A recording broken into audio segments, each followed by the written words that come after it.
सारा पंजाब और सारी सिख बरादरी मुसलमानों के साथ है। काले कानून के खिलाफ हम भी आखिरी दम तक लड़ते रहेंगे। सन सिटी में जारी एहतजाज के दौरान सतपाल सिंह खालसा ने दिया है ये बयान।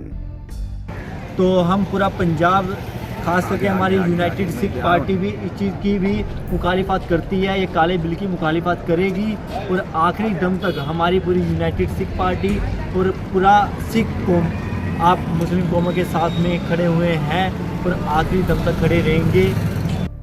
शहर हैदराबाद में तो काले कानून के खिलाफ पुलिस की तरफ से इजाज़त न देने और फिर मुस्लिम क़यादत का भी साथ न मिलने की वजह से शहर की आवाम काफ़ी मायूस है। ख़ासकर लड़कियों और ख़वातीन पुलिस और क़यादत के इस रवैये से शदीद तौर पर नाराज़गी का इजहार भी कर रही है। मगर दूसरी जानिब शहर के बाहरी इलाके की आवाम तो आज़ादाना तौर पर इंतहाई पुरअमन अंदाज में अपने एहतजाज को दर्ज करवा रही है।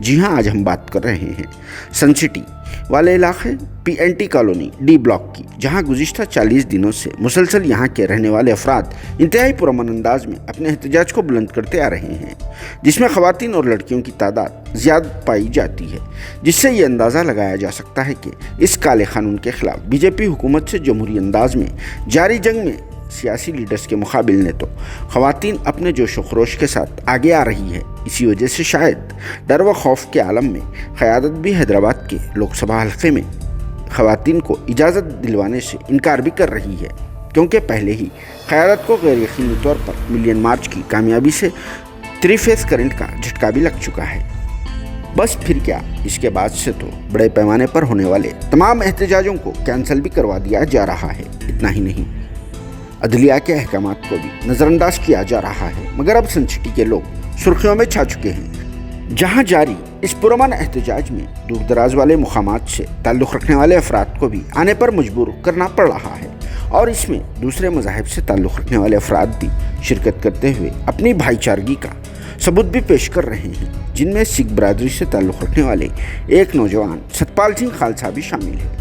इन्होंने अपने बयान के ज़रिए सभी हिंदुस्तानियों का दिल भी जीत लिया, क्योंकि इन्होंने कहा कि सारे मुसलमानों के साथ पंजाब स्टेट के अलावा सारे की सारी सिख बरादरी भी इनके साथ है।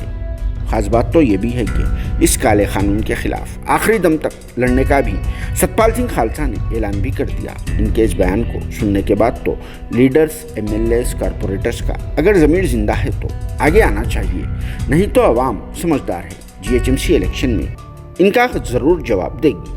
आप सबकी क्या राय है? कमेंट्स में ज़रूर अपना जवाब दीजिए। Bureau report siyaasat.com।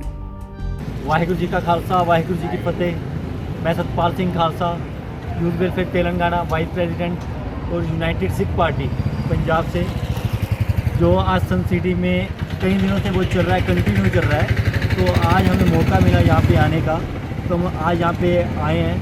तो हम पहले तो इन माँ बहनों को सल्यूट करते हैं जो इतनी पुलिस टाइट सिक्योरिटी के बावजूद भी यहाँ पे बैठे हुए हैं और सन सिटी का पूरे जो भी इसको ऑर्गेनाइजेशन को जो उसको पूरा देख कर रहा है, उनको पूरा हम सपोर्ट कर रहे हैं, दिल से सपोर्ट करते हैं और सल्यूट करते हैं कि आप इतनी टाइट सिचुएशन में भी आप इस चीज़ को डटे हुए हो NRC और काले कानून के खिलाफ़।